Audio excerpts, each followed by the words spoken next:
ഓം നമോ നാരായണായ.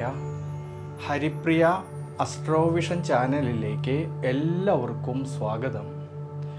ആദ്യമായിട്ടാണ് നമ്മുടെ വീഡിയോ കാണുന്നതെങ്കിൽ സബ്സ്ക്രൈബ് ചെയ്യുവാനും ഷെയർ ചെയ്യുവാനും മറക്കരുത്. കൂടാതെ ജാതക സംബന്ധമായിട്ട് എന്തെങ്കിലും സംശയം തോന്നുന്ന പക്ഷം എൻ്റെ ഈ വാട്സപ്പ് നമ്പറിൽ ബന്ധപ്പെട്ടോളൂ. ഞാനിവിടെ പറയുന്നത് തിരുവാതിര നക്ഷത്രത്തിൽ ജനിച്ചവരുടെ ഒക്ടോബർ മാസത്തെ ഗുണദോഷ ഫലങ്ങളെക്കുറിച്ചാണ്. ജന്മരാശിയുടെ അധിപനായിരിക്കുന്ന ബുധനാണെങ്കിൽ സുഖസ്ഥാനത്തും 5-ാം ഭാവത്തിലൂടെയും സഞ്ചരിക്കുന്നതുകൊണ്ട് ആരോഗ്യപരമായിട്ട് പൊതുവെ തൃപ്തികരമായിട്ടുള്ള ഒരവസ്ഥ കാണുന്നുണ്ടെങ്കിലും സുഖസ്ഥാനത്താണെങ്കിൽ കേതു നിൽക്കുന്നതും 12-ാം ഭാവമായിട്ടുള്ള ദുരിതസ്ഥാനത്താണെങ്കിലോ വ്യാഴത്തിൻ്റെ സ്വാധീനശക്തി ഉള്ളതുകൊണ്ട് നമ്മൾ എന്തൊക്കെ പ്രവൃത്തികൾ ചെയ്യുമ്പോഴും ശ്രദ്ധയോടും ക്ഷമാശീലത്തോടു കൂടിയിട്ടും വിട്ടുവീഴ്ച മനോഭാവത്തോടു കൂടിയിട്ടും ഈശ്വരാനുഗ്രഹത്തോടും കൂടിയിട്ട് ചെയ്യുന്നത് വളരെ ഉചിതമായിട്ട് കാണുന്നുണ്ട്. പ്രത്യേകിച്ച് ഈ സമയങ്ങളിൽ യാത്രകളിലും ഡ്രൈവിങ്ങിലും എല്ലാം കൂടുതലും ശ്രദ്ധ വേണ്ടുന്നതായിട്ടൊരു സമയമാണ്.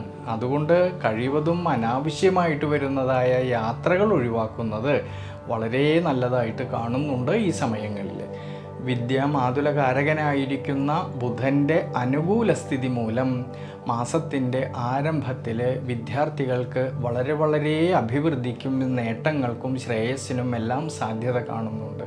ഒക്ടോബർ മാസം 12-ാം തീയതി മുതൽ 5-ാം ഭാവനാഥനായിരിക്കുന്ന ശുക്രന് ശത്രുഭാവസ്ഥിതി വരുന്നതുകൊണ്ട് പഠനവുമായിട്ട് ബന്ധപ്പെട്ട് പുതിയ തീരുമാനങ്ങൾ എടുത്ത് പ്രവർത്തിക്കുമ്പോൾ കുറച്ചൊക്കെ ശ്രദ്ധ വേണ്ടുന്നതായിട്ടുള്ളൊരു സമയമാണ്. ധനപരമായിട്ടാണെങ്കിലും കൊടുക്കൽ വാങ്ങലുകളിലും കൂടുതലും ശ്രദ്ധിക്കേണ്ടുന്നതായിട്ടൊരു സമയമാണ് ഈ ഒക്ടോബർ മാസത്തിൽ. തൻ്റേതായിട്ടുള്ള അധ്വാനത്തിലൂടെ നേടിയെടുത്തതായിട്ടുള്ള ധനം കൊണ്ടുള്ളതായ കൊടുക്കൽ വാങ്ങലുകളിൽ നഷ്ടം വരാതെ നോക്കുന്നത് വളരെ നല്ലതാണ് ഈ സമയങ്ങളിൽ.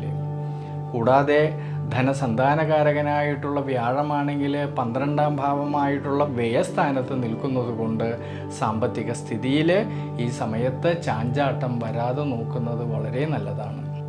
തൊഴിൽപരമായിട്ട് കൂടുതലായിട്ടും ശ്രദ്ധ വേണ്ടുന്നതായിട്ടൊരു സമയമാണ് ഈ ഒക്ടോബർ മാസത്തിൽ.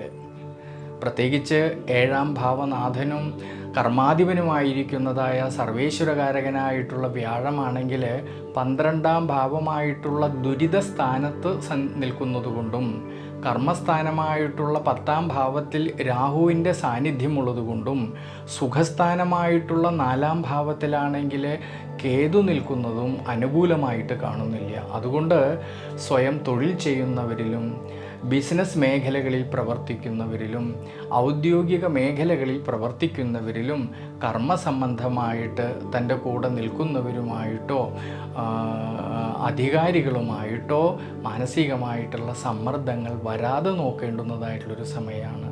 വളരെയധികം ശ്രദ്ധയോടും ദീർഘവീക്ഷണത്തോടും കൂടിയിട്ട് മുന്നോട്ട് പോകേണ്ടുന്നതായിട്ടുള്ളൊരു സമയമാണ് കർമ്മസംബന്ധമായിട്ട് ഈ ഒരു മാസക്കാലത്ത്. പ്രത്യേകിച്ച് കർമ്മസംബന്ധമായിട്ട് പുതിയ തീരുമാനങ്ങൾ എടുത്ത് പ്രവർത്തിക്കുവാനും അനുകൂല സ്ഥിതി കാണുന്നില്ല ഈ സമയത്ത്. ഭാര്യാഭർത്തൃ സന്താനഭാവങ്ങളിലാണെങ്കിലും ചില സമയങ്ങളിൽ ഉണ്ടാകുന്നതായ മാനസികമായ ടെൻഷൻ, പരസ്പരം അഭിപ്രായ ഭിന്നതകളോ വിഷമാവസ്ഥകളോ വരാതെ നോക്കുന്നത് വളരെ നല്ലതാണ്. അതുകൊണ്ട് തിരുവാതിര നക്ഷത്രക്കാർ ഈ ഒക്ടോബർ മാസത്തിൽ വിഷ്ണു ക്ഷേത്രത്തിൽ ഭഗവാന് അഷ്ടോത്തര മന്ത്രം കൊണ്ട് അർച്ചന ചെയ്ത് പ്രാർത്ഥിക്കുന്നതും ഭഗവാന് നെയ്വിളക്ക് വയ്ക്കുന്നതും വളരെ ഉചിതമായിട്ട് കാണുന്നു.